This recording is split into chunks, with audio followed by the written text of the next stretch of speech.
Hi there, I'm Andrea Koppel, and it's time for coffee, the podcast where you get to hear firsthand what the jobs and careers that interest you the most are really like. Hey there, Java junkies. Welcome back to another episode of T for C. If you're interested in learning more about what it's like to work in public service, either in government or the field of criminal justice, then this is the episode for you. Because my next guest has spent over 15 years working in government in the state of Massachusetts. But before I introduce you to David Halbert, Outreach Manager at MIT's Educational Justice Institute, I want to make sure you've signed up for the Java Junkies Journal. That's T4C's weekly newsletter that comes out on Mondays with unique insights into dozens of different industries from the professionals who are actually working in them. Just head over to the Time for Coffee website at time4coffee.org, and the sign-up box is right there.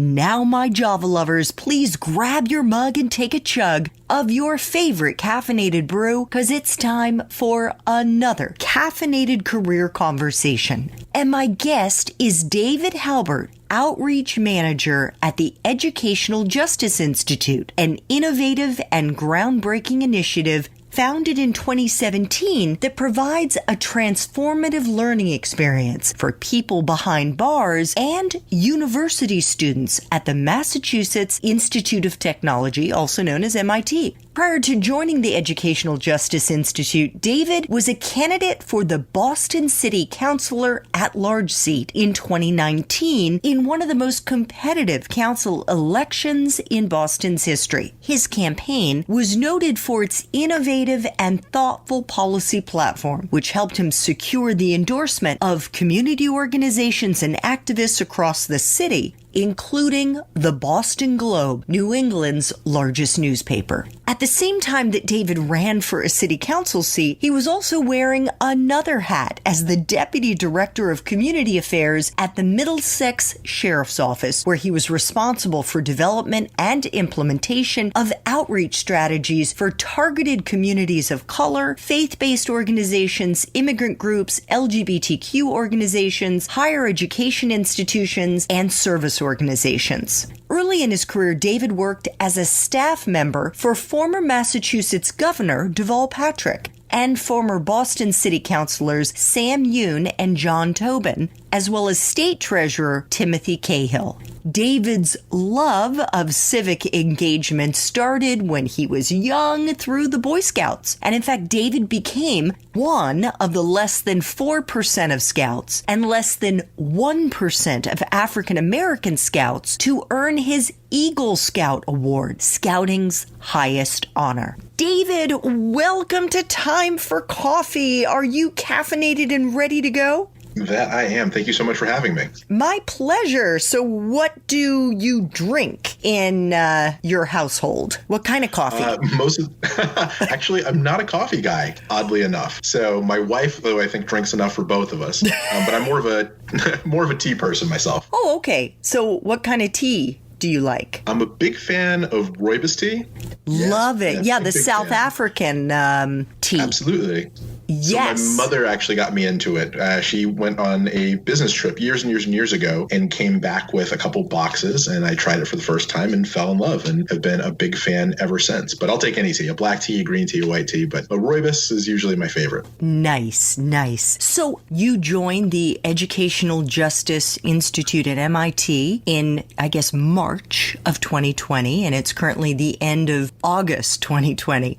What does the Institute seek to do, and has your mission been affected, been impacted by the coronavirus? Sure. Well, the work of the Educational Justice Institute, as you spoke about at the beginning during the introduction, is really focused on providing transformative educational opportunities for individuals who are incarcerated. We do that through work to expand access to higher education for individuals who are behind bars, and hopefully also connecting them with good workforce development opportunities opportunities and of a successful reentry plan for those who leave. The vast majority of people who find themselves incarcerated will not stay there for the entirety of their lives, thankfully. They will come back into our communities. And so we are better served as a society, and this is one of the animating principles behind the work that we do, by providing them with the resources and support so that they can make better decisions when they leave, so that they don't have to go back into areas and activities that are the kind that bring them into incarceration in the first place. And we know that education is an incredibly powerful vehicle for that. There was a study done by the RAND Corporation a number of years ago that said that individuals who receive education and educational opportunities and attainment while incarcerated have, I believe, a 43% lower recidivism rate than those who don't. And that's tremendous, because every person that we incarcerate, beyond just the impact of that individual to their families, how it breaks up so many of their lives, the stigma that society attaches to individuals who are formerly incarcerated, unfortunately and sadly. We also know that there's a material cost to bringing people and keeping them behind bars versus having them in society and contributing. So that's the work that we do, and that's really the focus of our mission as an organization. While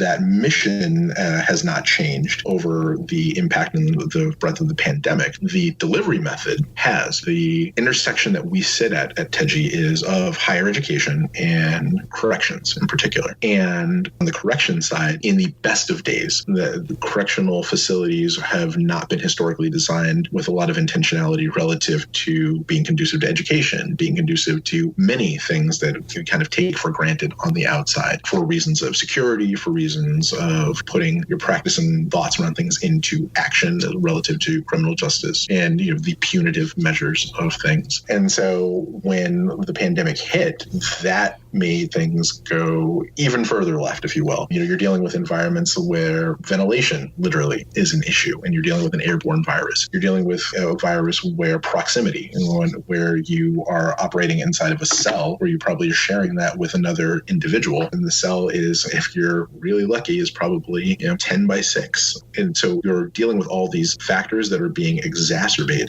by the conditions within prisons. And one of those is the introduction of new people. And so, of course, these organizations, and that's what they are, corrections facilities are partnered organizations. Their primary focus and function is care, custody, and control of the individuals who are incarcerated with them. And one of the ways that they maintain that is by limiting whatever they see as threats. And in this sense, because they didn't want to see, for both the purposes of the individuals who were incarcerated and staff members as well, and a lot of times they are left out of these conversations, wanting to introduce folks who could bring in a virus that would spread potentially very rapidly with devastating impacts. And we've still seen that, even with the best efforts to limit it. But one of the groups that has been prevented for months now are volunteers and educators in many facilities, not just here locally in Massachusetts, but across the country. And so it's really forced a significant paradigm shift and thought exercise for us. And how do we bring education into these facilities in a way that speaks to the needs of those who are incarcerated, while also understanding the understandable reticence of the management to introduce anyone into the environment who doesn't absolutely have to be there. And so for our purposes, we've heavily invested in, and are actually on the cusp of launching a pilot program around two-way education utilizing an online learning platform that's Zoom-based,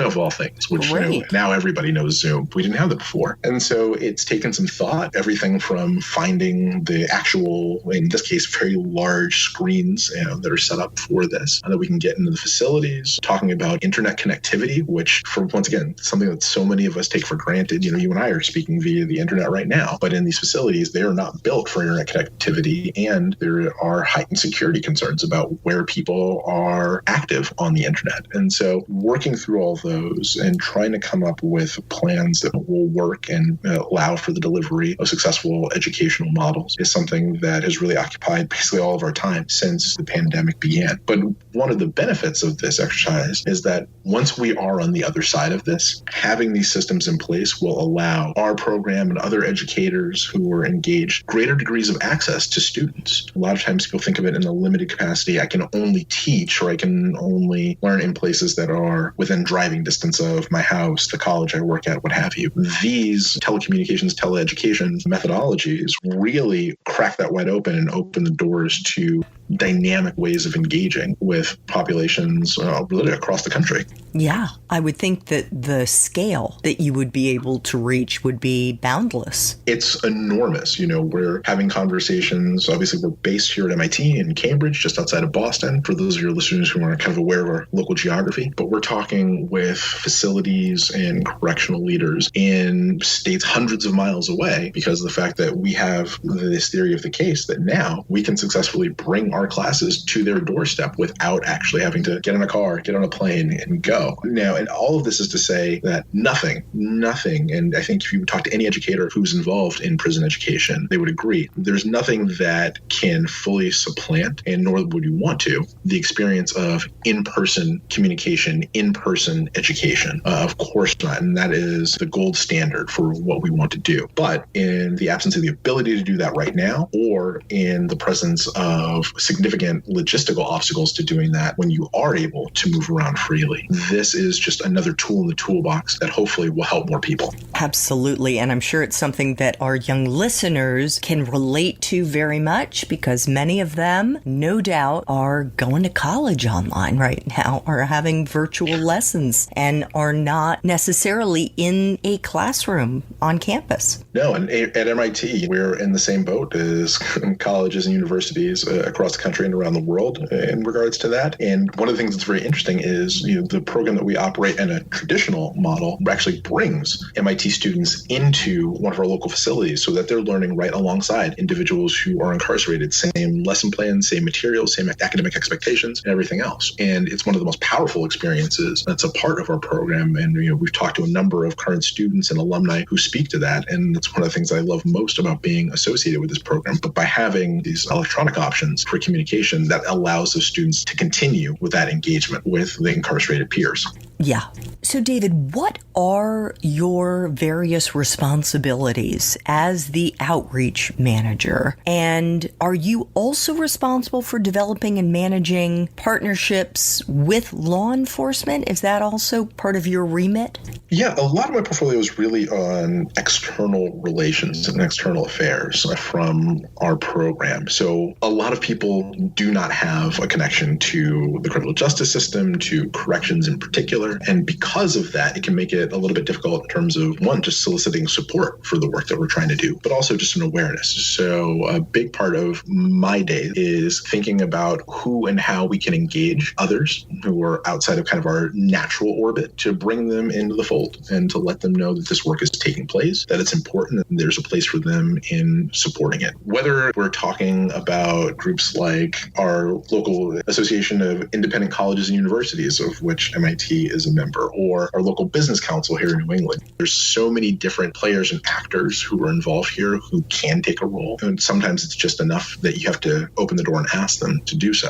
As far as our law enforcement component, we are really fortunate to be led by two fantastic co-directors with TEGI. One, Dr. Lee Perlman, who is a longtime lecturer at MIT, and he heads up more of our academic work, particularly in delivery. And then our other is Ms. Carol Cafferty, who is a former corrections executive and a longtime member of that field and an academic herself in that area. And she brings not just that wealth of experience from those decades of service, but also just the incredible connections within the field, an understanding of how things operate, and breaking down the theory of how we deliver these services to folks who are incarcerated, along with the reality that comes from having managed programs, institutions, facilities, personnel, and staff. So I work in concert with both of them to really refine our message and get that out to whoever that needs to get out to. Sometimes it is government agencies. A lot of times there's a legislative component to it as well, but we're moving along. The most interesting part of the whole thing is, as you said, this program's only been around formally since 2017. So it's very much has a startup feel to it, which is interesting because it's a startup that exists inside of a very established community within MIT. Yes, no doubt. Well, I was reading your CV and it was listing a number of the things things that you do in this role. And one of them in particular was talking about leading engagement with municipal, state, federal elected and appointed officials and staff. And I thought, my gosh, that really looks similar to some of the work you were doing for the Middlesex Sheriff's Office when you were Deputy Director of Community Affairs. How often have you seen in your career, David, that you are simply stepping in different roles into the other side of the looking glass? You're seeing different angles in a prism. Not prison, but prism with an M.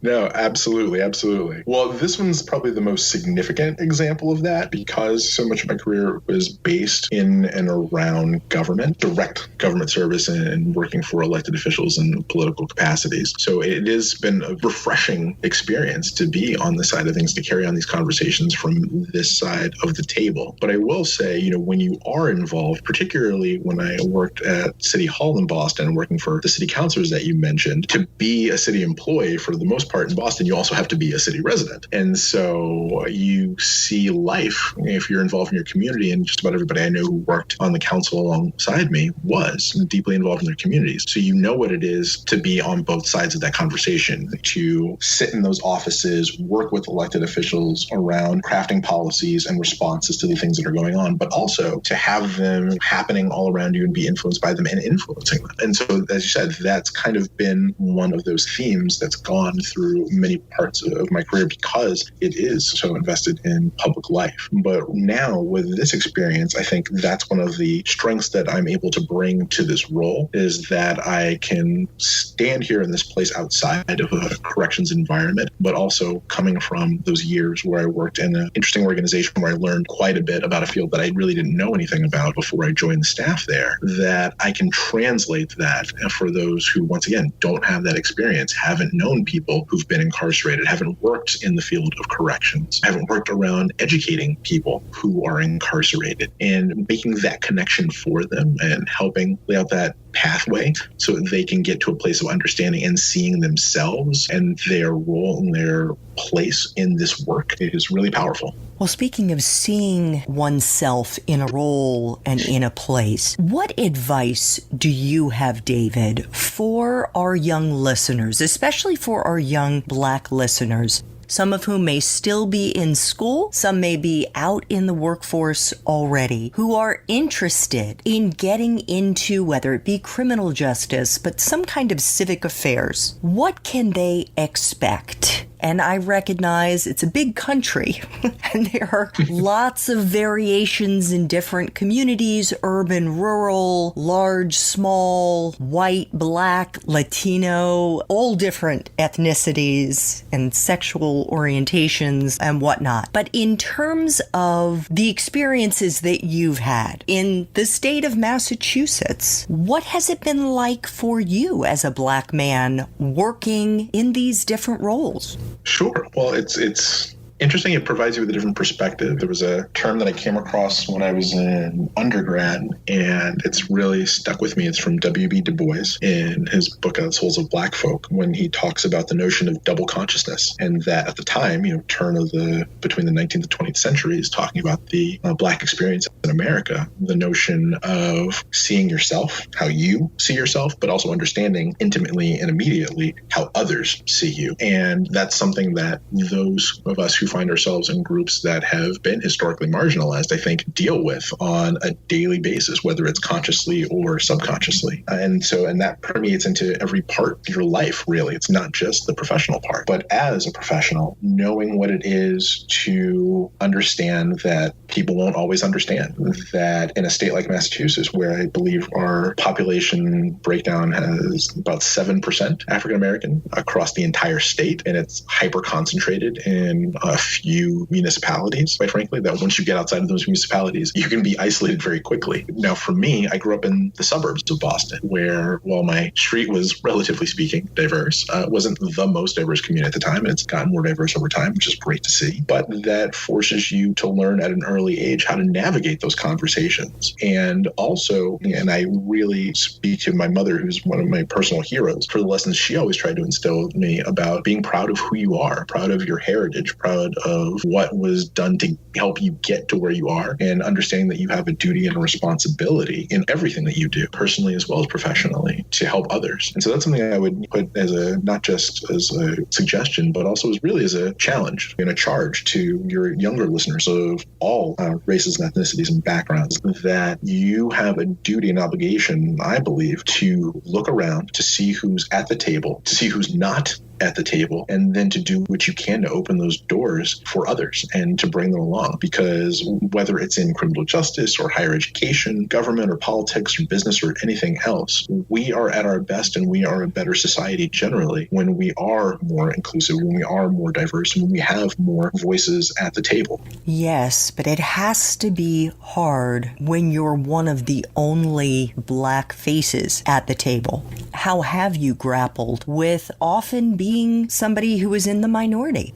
I think part of it is having to be self-assured, having to understand what it is you stand for, what it is you believe, and where those beliefs come from. I consider myself blessed to be a person of deep faith, and that was passed on to me by my family, and that helps guide a lot of my interactions with the world, and it gives me a bit of personal and spiritual grounding as well. But that works in concert with the fact that I grew up in a household where our identity we knew was going to be challenged. My family has never shied away from those conversations, from those difficult conversations, but also understanding that you have an obligation in those spaces, particularly where you were the only person, not to always do the work for other people, but to engage in those discussions in an intentional fashion, to hold people accountable and to account for the statements that they make, for the actions that they take, and also with a bit of compassion that I think is informed by my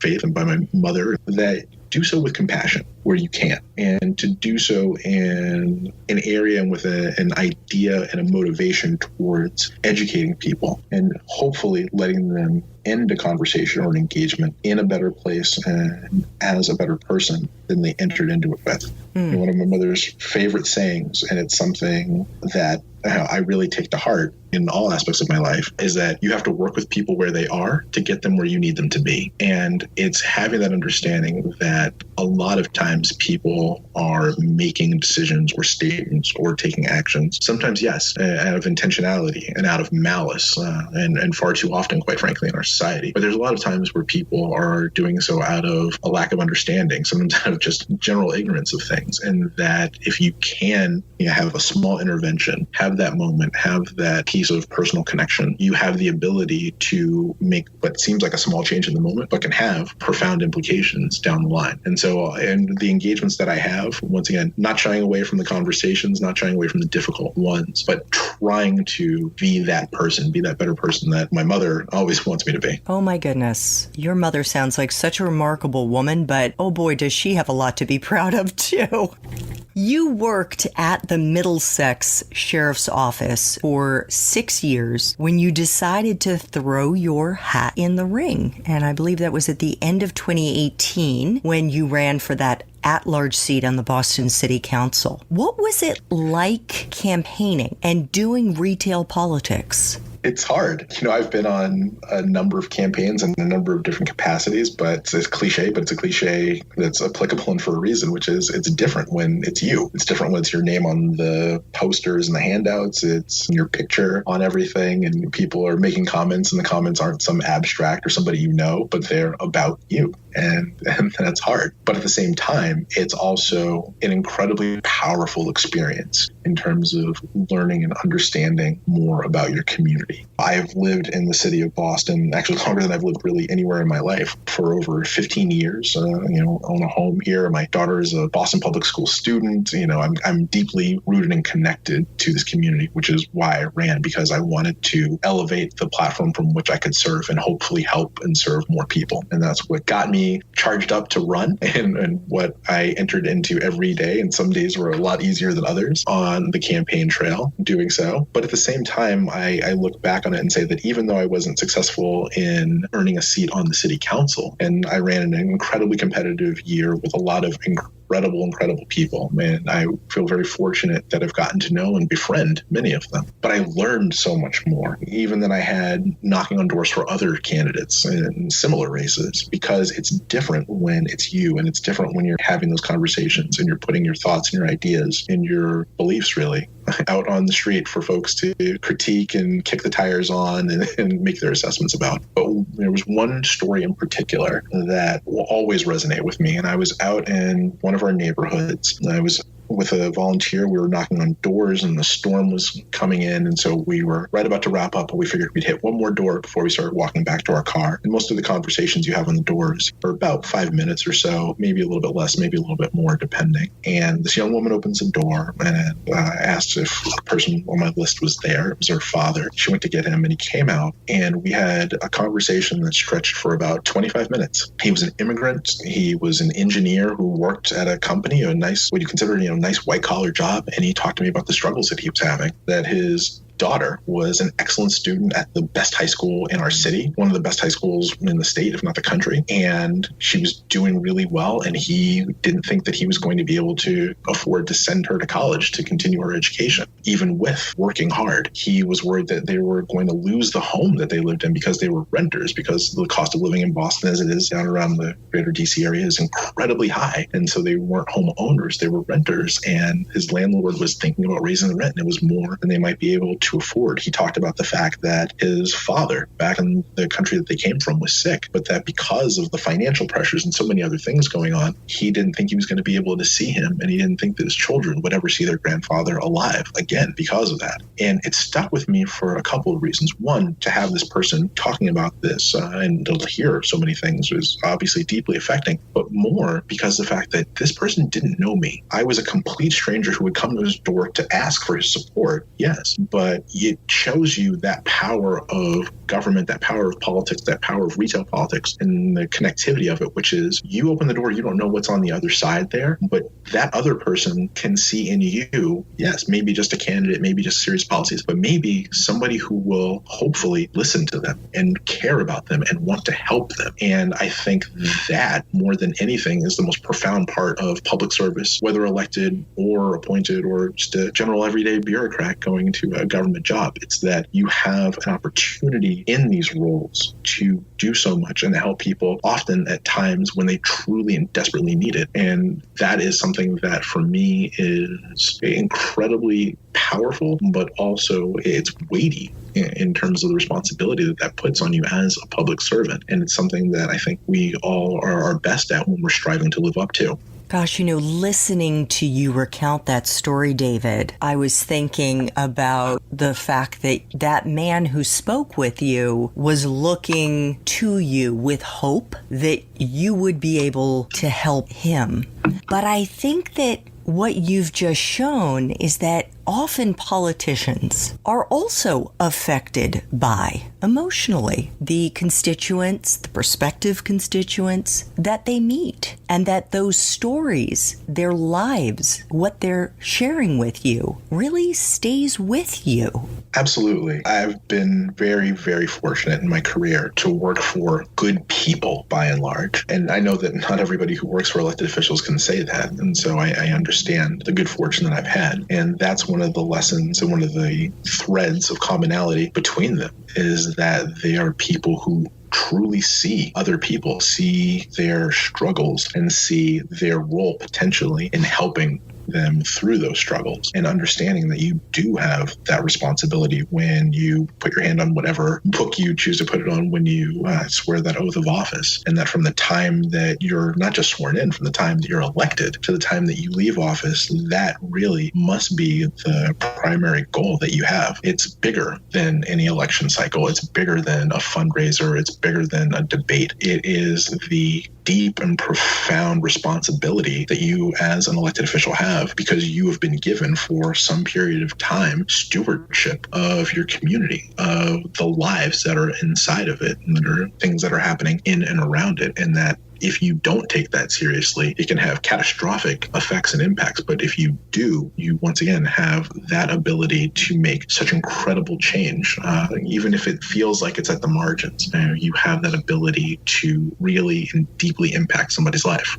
I want to ask you about your time in college in just a moment. But first, I'm curious, was going into public service something that you had always wanted to do, or was there something that happened? Was there an experience that you had that inspired you to do it? It was a little bit of both. And so I came into college and I was an English major in undergrad. And my plan was to go and work in public relations for the American Red Cross. And the reason behind that was I was a blood donor, actually, still am, starting in high school. My father was a long time blood donor. And so the work of the Red Cross just kind of is, particularly in that space, kind of fascinated me and wanting to be a part of that and serve. But I didn't see that as kind of a public service job, if you will, just more of a job with a public entity. And while I was in college, I got involved in student government, and I had the distinct privilege of serving as the student representative for all public higher education students on our state's Board of Higher Education, and got to see policymaking, warts and all, kind of up close and personal. And it really was a kind of a light bulb moment for me there, that this was something that really spoke to me at a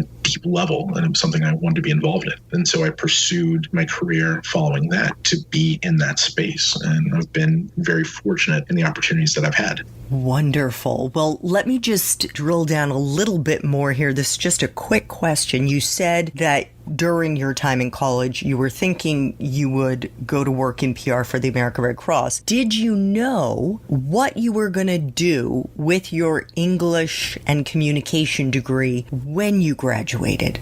I didn't. When I graduated, I was, once again, as things had shifted, I was looking for a job on Beacon Hill, which is where our state house is. And I didn't know exactly what I was going to be doing. And it was really interesting. My first full-time job out of school, I worked at our state treasurer's office, and I didn't have a background in finance or anything like that. It was just an entry-level job. And I worked at the state house office. I sat at the front desk. I answered the phones and sorted mail and opened the door for people and welcomed them to our office. But it was a job that allowed me to meet and interact with a lot of really interesting people. And it did actually allow me to use a lot of the skills that I had learned as an undergrad, particularly around communications, because there were moments where I was able to take on projects and write letters to constituents and things like that. Nothing incredibly profound at the moment, but it's in those small moments where you actually start to separate yourself out from a professional level. And for those of your listeners who might be on the earlier parts of their careers, one thing I always tell folks is do your best work, because you never know who's watching, right? And that's really important. That's really been valuable in my career. And if I could fast forward a little bit, I'll tell you a great example of that. So I worked for, as you said, 2 different city councilors in Boston. One of them ran for mayor of Boston and was unsuccessful. And because of the way our election cycles laws work here in Boston, if you run for a higher office and you're already on municipal office, you leave basically the office that you're in. So when he lost, not only did he not become mayor, but he and all of us as staffers lost our jobs. And I was having a conversation with some other folks in and around the city council after things were going on, checking in, and was reached out to by the next counselor that I worked for. And what he said was, I watched you as you did your work for Counselor Yoon, and I liked the way you carried yourself. You seem like a good guy. You seem like you're working hard out there. You're the kind of person that I think would really be an addition to my staff. And so I ended up joining his staff and being very happy that I did so. But I didn't think of the fact that the work that I was doing on one office was in many ways kind of an audition for that next office, because the counselor was taking note. And so I use that as my example when I talk to folks to say, it's really important that you're thinking about how you perform, how you present yourself, how you engage. And as you said, making sure that you're not burning those bridges, because you never know when you're going to have to cross one. Oh, what a great example, David. And if I may, just to underscore something you said, David did all of this while he was doing the unglamorous work. And he's 100% right. Your future supervisors, your current supervisors, are watching the way you handle grunt work. They are paying attention to the attention to detail that you have, to the care and the effort that you are putting into doing things like answering the phone, doing the coffee runs, whatever those menial jobs are. And you may be doing those tasks for a year and a half. And if you are crushing it, doing that, you're going to get noticed. If you're constantly looking for the sexier project and, trying to get somebody else to do the grunt work, they will notice that too. David, I try to ask all of my guests if they could share a time in their professional life when they struggled. And certainly to look at your CV, it would seem like you had one cool adventure after the next. But I know, not because I know you personally, but because I've interviewed hundreds of people and I myself have had ups and downs in my own career, that these things just happen. You hit a wall, you have a crappy boss, you get fired, either because, in my case, I just wasn't the flavor of the month anymore at CNN. I was 43 and that was it. They didn't want to renew my contract. And then I moved into public relations and I moved in at a very senior level as a senior vice president, and I had never managed a team before. And of course, I had never done public relations and it just wasn't a good fit. And they fired me after a year and 9 months. You have to pick yourself up. You have to dust yourself off and you move forward. And those failures, or whatever you want to call them, can become, as they did for me, unbelievable gifts and incredible learning experiences. So I ask you if you've had an experience like that, and if so, was there a lesson that you learned in the process? Absolutely. I'll go back to that first city council that I worked for, a gentleman by the name of Sam Yoon, who is one of the kindest and most decent people that I've ever met in public service, quite frankly. And he ran for mayor, and he ran against the gentleman who would end up becoming the longest serving mayor in the city of Boston's history. And there's buildings and pavilions and streets and everything all over the city festooned with his name. And so we were running an uphill battle, to say the least, through the entirety of that campaign. And as a city hall staffer, I was working 9 to 5 at City Hall, meeting my obligations as a public employee, and then basically 5 to the next day at 9, working on the campaign. So whether we were knocking on doors, doing standouts, making phone calls, at events, all of those things that you have to do, burning the candle at both ends. My then girlfriend, now wife, will tell you that there were days where I would come home so late and fall asleep sitting on the couch, and she would get up and go to work so early that the only people in our house that would see both of us were our dogs. So you're working hard, and at the end of all of that, you lost. And as I said, you're out there, you're public, and you care about this person. I knew Sam, I knew his wife, I knew his kids. It's in some ways the nature of politics and working for elected officials. It becomes all-encompassing and more than a job that way. Not to say anything else or anything less about the people that I worked with, right? The other staffers, the people on the campaign side, we were all in there fighting together and fighting what we thought was the good fight for the right reasons. And so to do that and to see yourself as the hero of your own story, but then at the end to come up short and to have some real serious conversations, not just about the fact that you weren't able to achieve a goal, but that there are real implications on your life. You know that once the end of this term is up, come January, you don't have a job anymore. And I was young, and my girlfriend and I were talking about kind of what life was going to look like. And we had a small condo, and we had a mortgage. And whether you've done a lot of good work trying to make a social impact or not, the bank still wants their payment at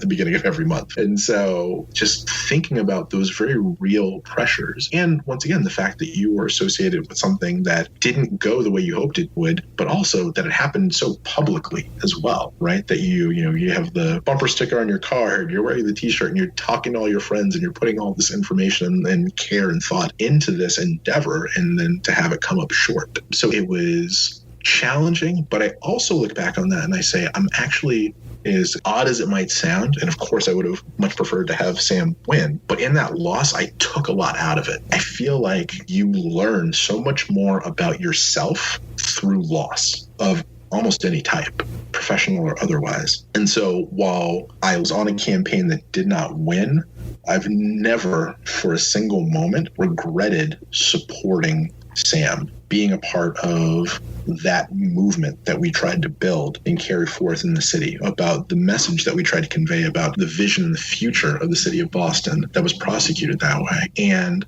that foundation, that kind of crucible and trial by fire has really made me feel so much more grounded in what it is I believe and why I believe it and why I fight for it every day and every time I go out, whether it was in Sam's campaign, others I've worked on, or my own. And so I take a lot from that, and I will forever be grateful and indebted to Sam for giving me that opportunity. Yeah, I'm actually looking at your resume here. You were acting chief of staff during his 2009 mayoral campaign.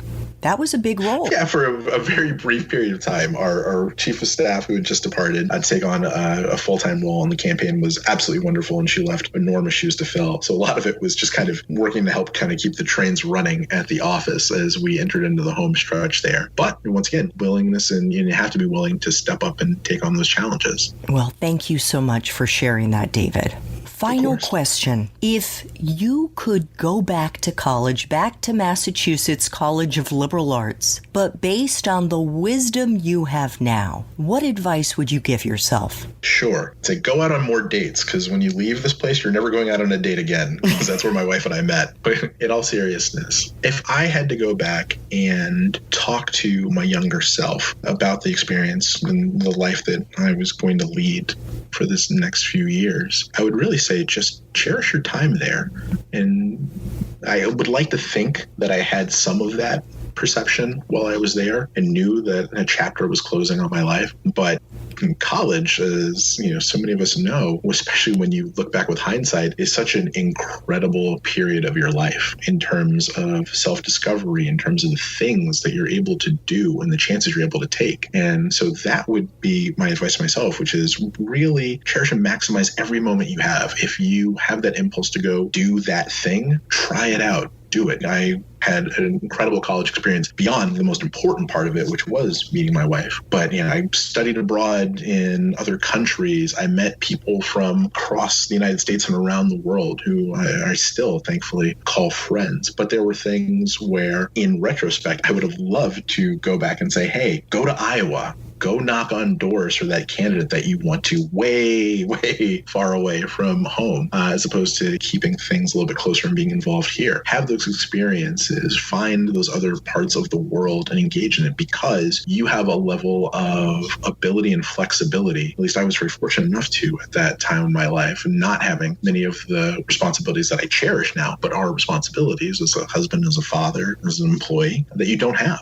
And you might never have another moment in your life where you have that level of freedom. And so really looking at each and every day as this incredible blank canvas that you're able to write on in a way with a depth and an intentionality that you often don't have in other parts of your life and in other times of your life, because you make those transitions. And once again, I don't look back on that with regret, because the place that I'm at with my wife, with our children, with the home that we're in, the life that we've been able to build, is something that I am so happy and deeply grateful for each and every day. But yeah, it'd be fun just to hop on a plane and go somewhere. If you want to learn more about how to break into public service, either in government or in the field of criminal justice, then check out the show notes to see if David's Espresso Shots episode has already dropped.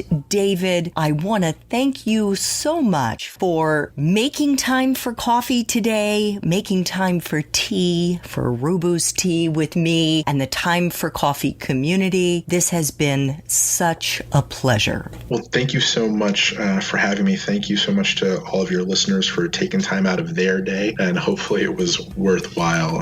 And I just want to wish each and every one of you happiness, health, and safety in these times. Thanks so much for listening to Time for Coffee, where the professionals in the jobs that most interest you always have time to grab coffee 24/7, no matter where you live. I have one quick favor to ask you. Remember to rate, review, and subscribe to Time for Coffee. Thanks so much.